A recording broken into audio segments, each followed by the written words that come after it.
Subscribe to our channel by clicking the subscribe button. Click the bell button and enjoy the latest uploads from our channel.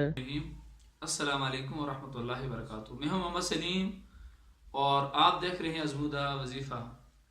خواتین و حضرات، آج ہم آپ کو قرآن کریم کی وہ سورہ بتائیں گے جس کے پڑھنے سے بندہ مال مال ہو جاتا ہے، جس کے پڑھنے سے دولت ہی دولت ہوتی ہے، دولت کی فراوانی ہوتی ہے، یعنی کہ جس صورت کے پڑھنے سے بندہ امیر ہوتا ہے.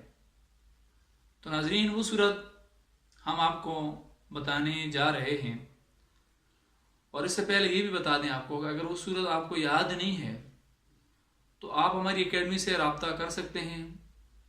ویڈیو کے نیچے دیکھیں، لنک دیا ہوا، وہاں پر آپ کلک کریں اور ساری آپ کو انفارمیشن مل جائیں گی، اور فری میں انشاءاللہ العزیز آپ کو جو ہمارے ٹیچر یاد کرا دیں گے. کیونکہ جب آپ اس کو یاد کریں گے تو پھر آپ کے لیے پڑھنے میں آسانی ہوگی.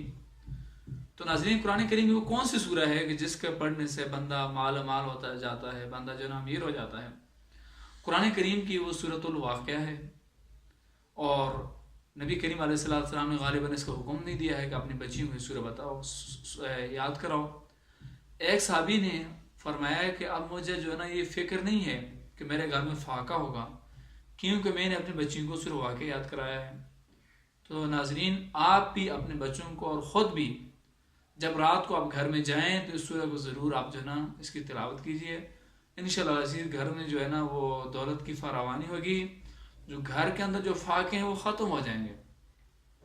تو ویورز، آپ کو اگر ہماری یہ ویڈیوز پسند آ رہی ہیں تو ہمارے چینل کو سبسکرائب بھی کیجئے، شیئر بھی کیجئے، اور کمنٹ سے ہمیں ضرور آگاہ کیجئے تاکہ جو ہم سب کی حوصلہ افزائی ہو. اپنا اور اپنے چاہنے والوں کا بہت بہت خیال رکھیے. اللہ حافظ.